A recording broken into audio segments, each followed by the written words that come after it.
家好，欢迎来到海外教育博览会的资深委员战情室。我是李君浩，那目前也担任我们的副国际长以及这个甄选委员的召集人。那我们今天呢，很荣幸请到了4位来宾，那他们呢都是担任这个计划的资深委员。那首先呢，是我来介绍一下我们的副校长丁诗彤丁副校长。君浩好，大家好。那再来呢是我们的周家佩周老师。那周老师他是前任的副校长，也担任过国际长。那他目前是土木系的特聘教授。君浩好，各位同学好。那再来是谢尚贤谢老师。那谢老师以前呢是我这个位置担任过副国际长。主持人好，线上的同学大家好。最后是我们国际处的大家长袁孝伟袁教授。Hello， 大家好，然后各位同学好。先从我这边开始，我跟大家介绍一下我们现在整个交换生的一些事实的一些状况。好，那我们现在有全球52个国家，那有415个姐妹校，那我们也去谈了大概超过1400个交换生的名额。那我们这近几年呢，在近3年，我们说3年好了，在11年学年度这比较少，大概只有400多名。那随着疫情慢慢的减缓，所以111年有628个学生，12年有821个学生，在台大的学生能够参加这样的计划。那不过这个数字还是远远低于1400哈，所以真的是鼓励大家努力的来申请。那这边呢也对同学们有一些小小的叮咛，好，那就是我们现在有开放每个学期都可以申请交换，所以请大家如果有意交换的话，及早把它放在你的学习规划里面，不是说这个不是外加的，所以不是延毕才可以交换，希望把它规划在4年里面。那第二个呢，就是我们有事实上是有2次的交换机会，所以大家可以稍微规划一下。那除了校级之外，院级跟系级都有很多交换的机会。那再来对同学们的个人还有一点小小的叮咛，第一个就是说，要交换的话，这个成绩还是要顾好，这还是很重要的事情。那第二件事呢，就是语文，这个看你要去的地方，那我们等一下也会提到很多的部分。那第3个就是国际处里面的一些简章一定要详读。那第4个呢，我们有很多的活动，譬如说现在这个活动，也真的是希望大家多参加。那这是以上一些fact 跟小小的叮咛。那第一个呢，我们知道要申请这个出国交换，语言能力非常重要。那在台大我们这个学校呢，有哪些措施，有哪些课程能够协助同学们来提升这样的语文能力？好，我们请这个丁副校长跟我们介绍一下。各位同学大家好。那我们2年多前开始设立了那个双语教育中心，那就已经有3个不同的组，例如说我们有师资培育组，我们有学生英文能力提升组，我们有综合企划组。那另外呢，我们也成立一个教学资源中心，希望能够提升老师跟同学的语文的能力，以及英语教学或是英语学习的这个能力。那在这个分组里面呢，我们其实就是希望能够让学校在 EMI 授课，EMI 就是 English as Instruction Medium， 那所以就是所谓的英语授课的这样的课程。那我们就鼓励同学要提早规划你的学习，那不管你出国不出国，那你都要让你的语文能力变得更好。那在这里面呢，我们也鼓励那同学修好更多的英文的课程，所以我们有设立所谓的全英培力课程。那这个全英培力课程其实它是用来可以替代我们大一英文的，那也就是说希望能够媒介同学高中学习的英文到专业的英文的这个学习能力。那除了这个之外呢，我们也有办了很多的活动，例如说我们有所谓的 English Corner， 我们也有所谓的这个 ESAP， 就是专业英文的部分，希望连结各位同学的这个语文的能力，接着到你的专业的部分。今年我们开始办理有关于经济跟管理的部分，那未来还会有生命科学、农学或者是其他的人文的这些专业英文，让同学可以在这个修读你个人的专业的部分能够有更好的进步。那另外呢，我们也办了很多的活动，演讲的活动，用英文进行讨论活动，或者甚至我们 Chat Box， 各种不同的活动都希望能够增进同学的语文能力。那其实呢，未来我们会把同学所有的学习的记录放到所谓的这个英语学习护照里面。那国际处在审查这个出国交换的时候，就会看一下学习护照里面有多少的 EMI 的课程你修了，有多少的这个双语教育中心的活动你参加了，那这些都可以当成是很好的这个参考的资料。那最后呢，其实语文中心 LTDC 它有举办所谓的这个英语培力的这个测验，那这是一个免费的测验，那就是说希望能够在听说读写4个不同的面向来让同学了解自己的能力有多少。所以你们在去做其他的专业的这个英语测验的时候，之前可以先来参加这个 LTDC 办的这个测验的活动，让同学自己了解一下自己的语文能力现在有多好。那以上是几个我觉得比较重要的点，希望提醒同学注意。谢谢。国际长这边有没有要分享的？好啊，当然，我觉得我们有个国际处在这边，然后国际处也有这么多的机会，我们有志工，有礼宾学生，我们在新生训练的时候，我们也会招募一些同学来攻读啊。那所以我觉得同学们要努力参加，看看国际处有一些什么样你可以贡献的机会，在这个过程中间也可以跟交换学者或学生有一些互动。那另外呢，我们除了英文之外，在有一些学校他会要求要德文、要日文、要韩文，所以你也可以知道，在台大有很多这样子的课程，老师会教授这些课程，语言中心也教授这些课程。那同时，我们的图书馆有非常多的资源，都是免费的，所以希望同学能够加强自己的语言能力。那就校内其实就有非常多的资源。我也想加一点我的看法哦。同学们在学校里头学外语，其实很多机会。如果你仔细看看你周遭的环境，你上课的教室里头，应该就有不少外籍生。那他们来自不同的国家，可能是学位生，可能是交换生。不管他的国家是哪个国家，他的母语是不是英文，通常我们都先用英文作为互相熟悉或者互相讨论的主要语言。所以希望同学们能够珍惜这个机会，语言的学习是无所不在的。台大特别有这个优势，能够有很多的外籍生在校园里面跟我们一起学习，所以你一定要好好的把握哟。不仅是语言，对于他们的文化、他们的其他相关的历史等等，都是借由互动能够有好的学习。你可以想想看，如果你在这一次的甄试被选上了，然后你也到了其他国家去学习，你是不是也希望当地的学生能够把你很快的视为他们的一份子，然后也跟你互动呢？就请你用那样的心情学习英文，学习了解其他的国家，也帮助在校园里其他国家来的同学。呀，谢谢师长们的分享。所以我们看到台大有一些措施，然后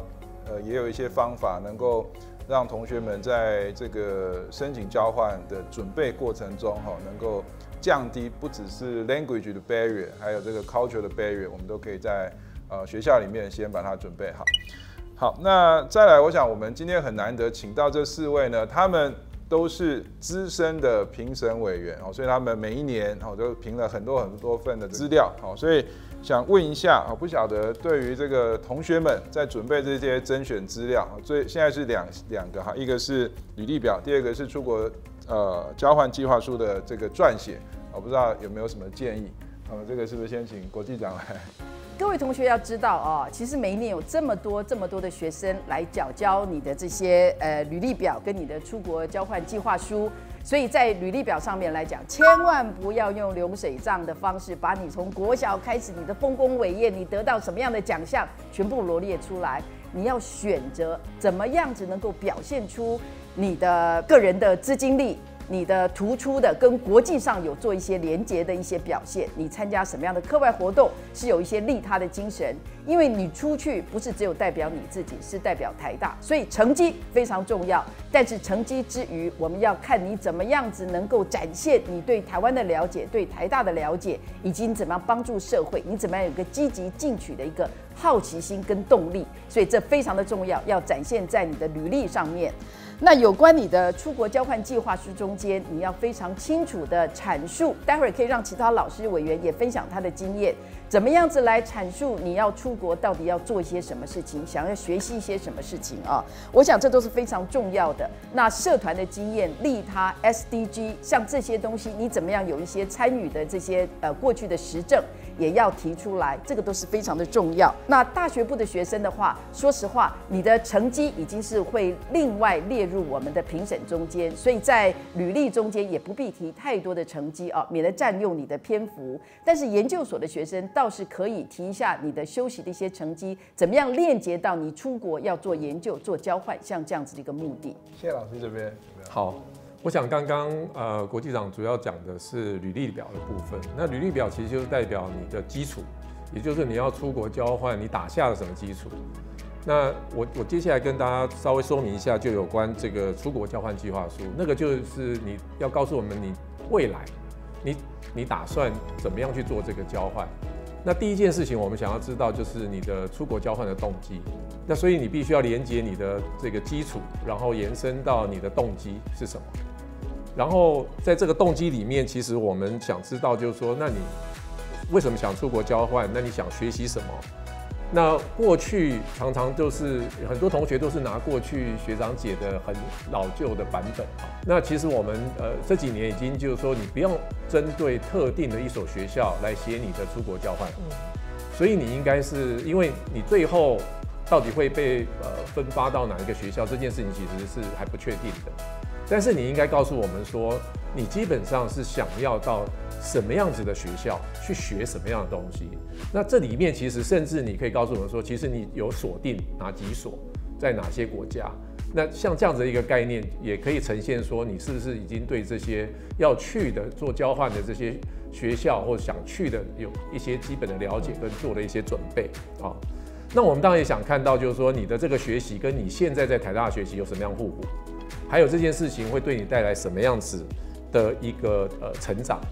那另外一块是我们也希望知道说，那你这个学习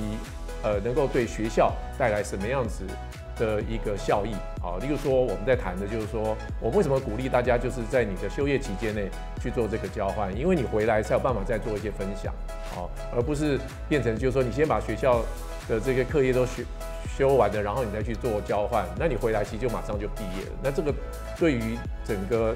这个分享这件事情的效率就比较低哦。大学部跟研究生又有点不太一样哦。那像研究生的部分，因为很多的这个交换可能都跟老师们跟对方有一些研究合作，所以那个部分会变成是一个加分啊。也就是说，如果你能够跟你的研究做一些结合，让你在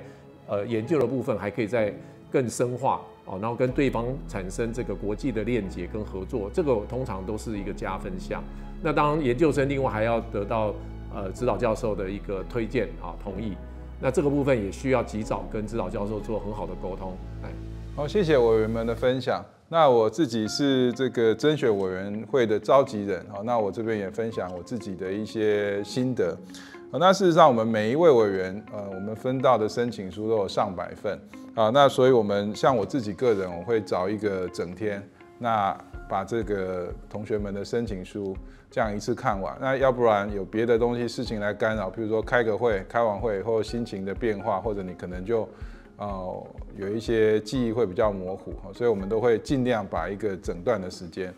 来做这件事。那不过份数实在太多了，所以每一位同学分到的时间是比较少的。所以呢，大家一定要记得，你要能够很吸睛，你要能够在短的时间5分钟之内就把你的特色凸显出来。那这边也跟同学介绍一下，譬如说，这是一个很好的训练，有所谓的 elevator pitch 或 elevator talk。那你要在30秒之内把你东西呈现出来，那这个呢都是对同学来说也是一个很好的训练。那接下来我们就汇整了几个同学比较常问的问题。那我们今天资深的这个甄选委员都在这里哈，那我们来讨论一下这些事情。第一个是最多同学问的，那履历表或者是出国交换计划书，那有没有办法像在校成绩一样，那有一个明确的分数对照表可以参照？好，那我们请周老师跟我们分享一下。我相信很多同学都很关心这个问题，甚至于从这个问题它就衍生了，到底我要怎么准备才可以获得评审委员很高的分数？我想跟各位同学分享，在我们做审查的时候，我觉得它比较像一项艺术的工作，它不像一个科学的学科，好像我们定了一个表格，1、2、3、4、5，你达到了我就给你几分。那所以整个评审起来是很不容易的。我相信，所有的评审委员都会同意我这个说法哈。那我们看的是你整体的表现，包括你的在校成绩以外，比如说课堂活动。还有你其他的学习，还有就是语言的表现，而且就像副国际长讲的，我们都会集中精神，在1天或者2天之内，有系列的帮你们做一个很客观的评审啊。所以相信委员们都是很有经验，也能够看出每个同学用心的准备，请你们不要担心。那接下来2题其实是有点类似了哈。同学说他照着去年最高分学长，我想我们台大都有这种惯例，就是有考古题，那来写这个履历表跟出国交换计划书。为什么去年很高分，今年很低分？好，这是第一个。那第二个呢，就是同学们其实也很互助了。他说，同学一起啊，我们就一起来写这个。履历表跟出国交换计划书没有到一模一样，但是它可能就是很类似这样子。那为什么它的比较高，这个比较低？那这个我们请这个谢老师帮我们解惑一下。我想第一件事情大家要知道，就是说其实重点不在那个绝对分数，重点是在相对的分数，因为其实最主要是要取得比较好的排序，所以你的志愿，你填的志愿就比较容易选到。那所以这是第一件事情。那每一个委员当他自己，因为我们一开始看的时候，常常有时候看了10几20份的时候，我们要自己再做一个调整，因为你要做一个 reference line 所以一定会有一个参考的，然后再根据那个来去有点排序的味道来打这个成绩。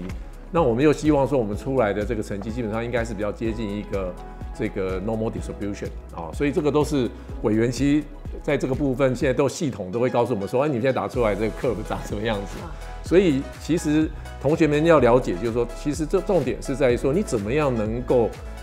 到领先群，而不是那个很一般的。那刚刚提到就是说，大家看起来都一样，就今年某一个版本特别的 popular， 就看起来感觉上大家就差不多都一样好，可是你最后其实落的是平均分数，所以这里面就会产生这样落差。然后再来是每个人基础不一样，并不是某一个人的模式。你要有刚刚提到的，你的基础要够，你才有办法去彰显你的这个特色。所以你并不是学人家的，可是你自己基础不够，你东西填进去之后看起来很像，可是看起来反而就逊色了。所以你要发展出自己的风格，去让委员在很短时间内可以看出你的特色所以我觉得这个部分是同学为什么那个分数会不一样，然后你的特色有没有被凸显，这个都是会有差异的地方。讲到很重点的地方，我自己在看也是，譬如说我看一看，为什么我要集中在很短的时间内看？因为我看一看，这个我好像似曾相识，我就赶快回去找，好像有一个也是蛮类似，那我可能就要去再调整一下分数。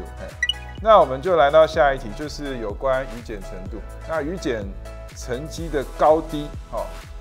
会不会影响到评分？我们是不是请国际长？是语检的这个高低，基本上我们不会特别影响到你的成绩。那但是为什么要有语检？有些时候是对方的学校，它有对于语检有基本的一些要求。那但是对于我们这些老师、评审委员而言，我们基本上是看同学，只要你达到一个标准以上。你在国外，你能够听、能够讲、能够说、能够读，那这样子就够了。因为最重要的就是把语言当作是一个工具，让你能够像一个海绵一样，到外面可以吸收最多的一些精华所以语检我们是不会特别作为我们的评审的标准，但是对于同学而言，语言能力的提升，我觉得是非常非常重要的。好，下一个问题是谁是这个甄审委员？那如果同学们的分数呢被评得比较低，那可不可以找甄审委员来重新评分？好，那因为我自己是召集人，那这一题就我来跟同学们介绍一下。那我们每一位同学的申请资料，那基本上都有3位，我们都会有3位这个甄选委员。那除了一般组跟中语组之外，那个每个其他的语组都有1位专门负责当个语言的专长老师来看这个。好，那同学最后的成绩是3个委员评分的平均值，譬如说 A 加、A 减等等这样下来。那如果呢3个委员的看法非常不一致，导致整个最后的评分这三个分数有超过3个等地差，好，那最后这个就会由我，也就是由这个召集人来做这个复评，好，所以我们都是非常公平而且非常客观来做这件事情。那谢谢2位的分享。那下一个问题呢，这个比较实际一点，就是有同学问到，他如果 GPA 不好的话，那还可不可以出国交换？我们是不是请副校长？好，当然我们希望所有的学生都能够把那个功课给学好了哈。那这其实是非常重要的一件事情。那不过学业成绩其实只是申请的一部分嘛，所以对于同学来讲，还有很多可以呈现的。那当然。我们在考量的时候，有时候会看那个叫做进步曲线，1年级、2年级、3年级，那他的成绩的进步曲线，如果非常漂亮的话，反倒是一个非常好的这个考量的要点。不过同学们千万不要因此而故意要营造一个进步曲线。我们希望你一开始成绩就好，后来成绩也蛮棒的，那这样的成功的机会就会更高。因为有一些学校它可能也会有基本的这个学习成绩的这个要求，万一你真的是太差，被人家拒绝，那就很可惜了哈。那不过如果你成绩不够好，那你又想要积极要争取要出国交换，那你就要想说，我怎么样把我个人的特色给呈现出来？例如说，你曾经去日本参加过水下这个人工这个机器潜水艇的竞赛，你得了第5名，那秀人家说你真的很想出国，那你就可以好好的申请去日本交换啊，等等。那像这一类型的例子，就是把你的个人的特色呈现得更好，让审查委员可以看得见，那你就有机会了。以上，谢谢。那我们来到下一题。那我们同学呢，也有问到说，这个现在每个学期都可以申请，好，那另外呢，在台大的期间又有2次申请的机会。那举例来说，可能同学进来大1的时候，他说，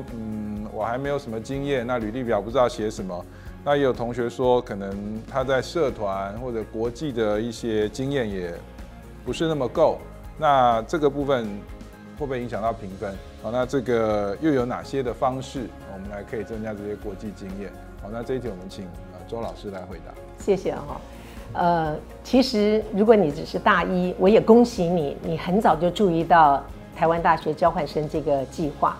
代表你一开始就有这个想法，而且也开始来做准备。但是如果是大1跟高年级的同学来比，当然在学业上的表现，在社团上丰富的经验，可能就会比较有点不足。但是没有关系，你只要很诚实的来写你目前参与到学校的活动，不管是校内或者是校外，很多同学一直持续参加校外的一些活动，就是利他的活动。我觉得这都是对审查老师来讲非常重视的哈。那整体来讲，我们是看一个全面的表现，我们也会考虑到你的年级比较低，可能在各方面的经验比较少一点，但是这不影响你参加甄选这件事情，我们还是非常鼓励的啊，所以不要担心，尽可能的表现你自己，然后用最好的方式来把自己的这一面呈现给委员，仍然是很有机会的。罗系长这边要不要再补充一下？我在想，的确啦，大1有时候觉得说，哎呀，我的资金力、我的经验又比较不够丰富啊。那但是我觉得，如果说你努力，然后同时参加学校的很多我们国际处举办的很多活动，增加你的国际经验跟人脉。那特别是我觉得善待这些国际学生，其实善待国际学生有非常多的好处，他也可以跟你分享他原来的国家里面哪一些学校、哪一些文化。在你写这些你的履历、你的资金力，或者想要你展现说你的动机、企图心的时候，也都会有加分的功效。所以我想在学校里面，其实各个学生，我们都希望你能够来参加这个交换。那最希望的其实是大3、大4，你那个时候比较 mature 一点，比较成熟一点，你也有机会把台大的一些好的地方能够跟别人做分享。然后你交换回来了之后呢，你也能够像联谊校一样，把你的这些经验跟你的同侪作为分享。但是我们真的不太愿意，就是你延毕啦，你最后全部台大的课程都修完了，那你到外面交换以后，你回来只是到教务处那边写一个离校手续，然后就就结束了。那这种学生，我们觉得，当然你有你的权利这样子做，但是我们觉得有点遗憾，也就是说，你用了学校这样子好的资源，你并没有把它分享给你的同儕。所以大一、大二、大三、大四我们都欢迎。那大三、大四我觉得是比较成熟的一个阶段，但是大一、大二你也可以来练习，增加你的一些实力，增加你的一些筹码，我觉得也相当好。好，那以上呢，大概是我们会诊的这个同学们的一些问题。那我想这个我们出国跟在台湾念书那这个会有一个很大的问题是经济上的问题。出国的话，你可能要最简单，你要机票，你要生活费等等。那出国交换的话，当然是我们付台湾的学费，但是到那边去学习。Anyway， 就是钱这件事情很重要所以出国交换有没有办法来申请奖学金，来协助同学来做这件事情？我觉得台大的学生我真的觉得是非常非常的幸福。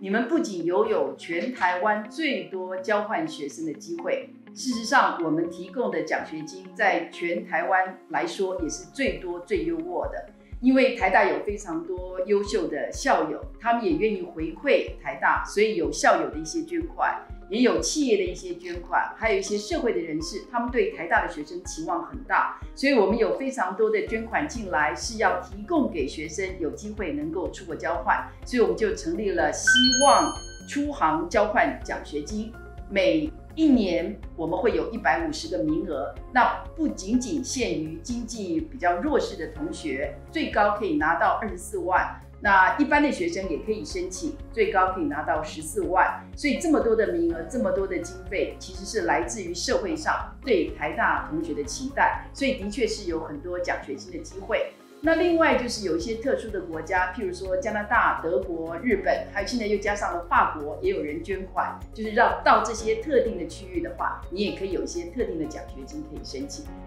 谢谢国际长的分享。那我想刚刚提到一个很重要的事，就是台大我们接受到很多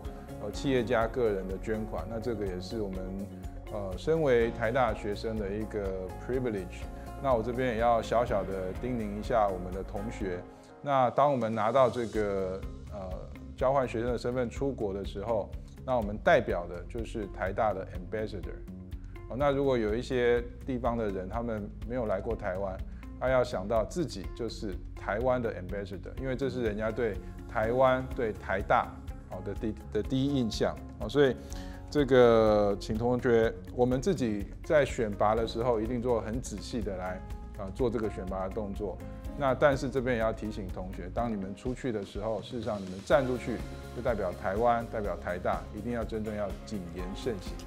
接下来我们就请我们看看有没有最后要叮咛同学们的话。我想要鼓励所有的同学都要能够积极的准备自己，积极的学习，让自己能够更加有机会出国交换，你一定会可以开创不一样的未来。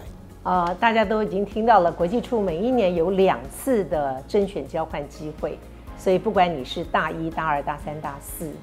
这个机会都一直是展现在你的前方那也希望你们是以大方向出国交换为你出国计划书的重点，不要锁定单一学校，因为只要你出去交换，对你的人生都有不同。因此，假设在最后的这一次的甄选结果没有如你的愿，